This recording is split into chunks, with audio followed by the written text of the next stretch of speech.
Parents, let's talk about the number one test that doctors should be running to really get to the bottom of your kids' health struggles. Listen, traditional medicine, they are so good at focusing on symptoms, and maybe they'll do blood work or exams like an MRI, like other imaging tests, and those serve a purpose, right? They might help you get some answers, but more often than not, they conclude everything is normal, everything's okay, and you don't really get to the root cause of what you're trying to figure out. What we focus on, and what I would encourage you to start doing, is start looking at things differently. Instead of looking at a gross pathological sense, let's look at our challenges as more of a functional range of normal. If we start doing that, if we start asking different questions and looking at the cause or the why behind so many of our kids' struggles, we're going to have dramatically different answers as to why they're dealing with these things, but then also dramatically different action steps and ways that we can address those. So listen, if you've got a kid that's dealing with either colic and reflux and early life challenges, maybe they're really fussy as a baby, or they've got emotional regulation and chronic illnesses as a toddler, or ADHD, anxiety, emotional stuff as a school-age kid, no matter where you are on that gamut, I promise you that there is an underlying piece of it that you're probably missing, and that is the central nervous system. When your central nervous system is stuck in a tense fight or flight sympathetic state, it is going to show up functionally, symptomatically, in all of these different ways. So let's talk about that. Why is it that the nervous system is at the root of so many of these challenges? It's really, no one's looking for it, right? Our brain is doubling in that first year of life and then is dramatically increasing in size and synapses in that first 3 to 7 years, but it's not really being looked into, right? Your kids have their eyes checked, their ears, their nose, their throat, their heart, their lungs, all within the first couple minutes really, or at least days of birth, but they might go years with no one ever asking or thinking about what is going on with that operating system, the behind the scenes central nervous system that runs everything else. And so we just have this being missed. We have that central nervous system being missed collectively within healthcare. So what can we do to change that? Well, there's 3 different scans that we can do here at Thrive. There's 3 different functional neurological tests that no, they're not like an intense MRI where you're in a little cubicle and you're sitting there for 45 minutes and it's a scary thing. You don't have to be sedated or your kid doesn't have to go through any of that. Completely non-invasive, completely simple. We do here in the office. 3 functional tests that let us measure how well is the brain and body connected. How well are they regulating, so that we can have a game plan or a roadmap to getting them in a different direction. So there's 3 different tests. I want to talk about one specifically today, and that is an EMG scan. That's what we simplified as, but it's really sEMG, or surface electromyography. This scan is so key for assessing things like autism, sensory processing disorder, ADHD, anxiety. Honestly, a lot of the struggles that are probably showing up right now, right? Early September, we're talking about this. School is just starting. Some of those early school frustrations show up in that EMG scan. So what is this? This scan is measuring neurological input and neurological tone, right? Our brain has 2 different pathways. There's the sensory input, there's noise and info coming up to the brain, and then the motor output. So many of our thoughts, and this is a little side note here, so many of our approaches from a behavioral perspective, from a therapist perspective, they are focused on the outputs, right? There's a behavior that we don't like, or a behavior that is missing, right? They're not communicating, they're not regulating emotions. The focus is on the output, when reality is the input is where the issue is, right? Garbage in equals garbage out. If we have negative info coming into our sensory nervous system, there's really no option but negative output coming on the other side of it. So we correct the input, the output follows suit. But that is why this scan is so valuable, because that EMG scan is measuring that brain and body connection, that brain and body communication pathway. We see 3 different broad categories of kids that we could show up in this EMG scan. We call them the raging bull, the drunken bull, and then the combo raging drunken. So raging bull, that is your high charging, high energy, probably ADHD, maybe impulsivity, hyperactivity kiddo, that they are bouncing off the walls. We see that show up in this total energy or energy index number.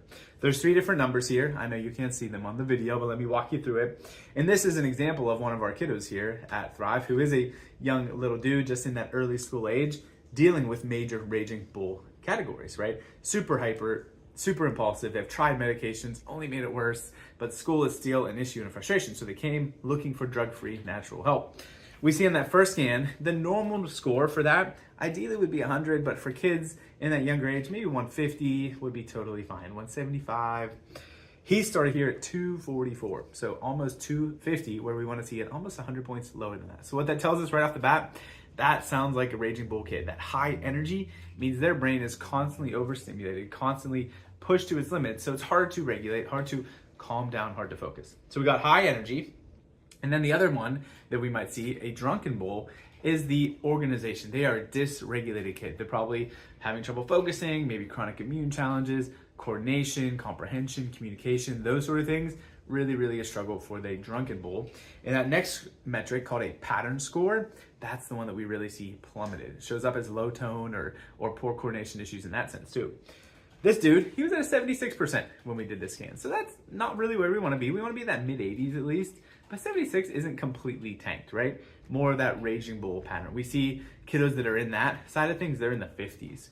They're in the 40s. They're really, really low in that brain-body regulation. And then the symmetry number here, that is very similar to that pattern score in the sense of it tells us similar things.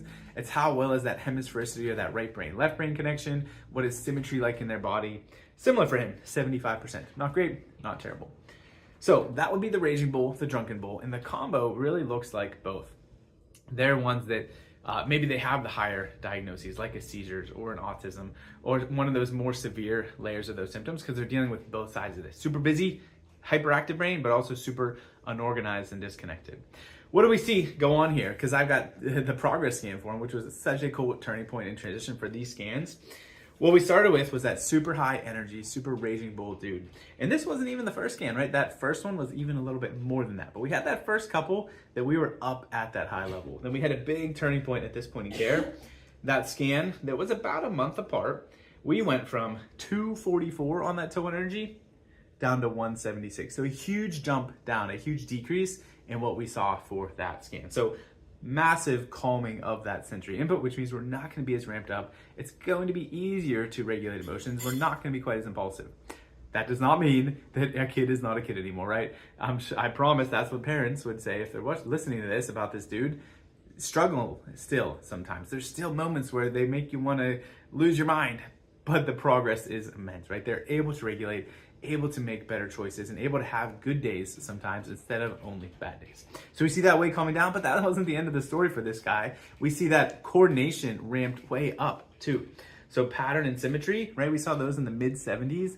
Here they were 97% and 89%. So a massive increase in this kid's brain and body awareness. So we have less noise, right? Less sensory input bombarding the brain, less overwhelming busy brain internally, while at the same time that brain and body connection, that communication pathway is working like it should, and that is going to be a much calmer, more focused, more regulated kid. So this is the approach that we need to be asking and taking with our kids, right? Not looking at just pathological, massive, gross symptoms, but let's look at the functional piece of it, right? Sure, maybe there's not a brain tumor on an MRI or they don't have massive parts of their brain missing, but are we functioning as we're supposed to? That is so frequently the missing piece. So if that sounds like your family, if that sounds like something that fits your goals for your kids, let's chat more. Reach out to the Thrive team, reach out to us.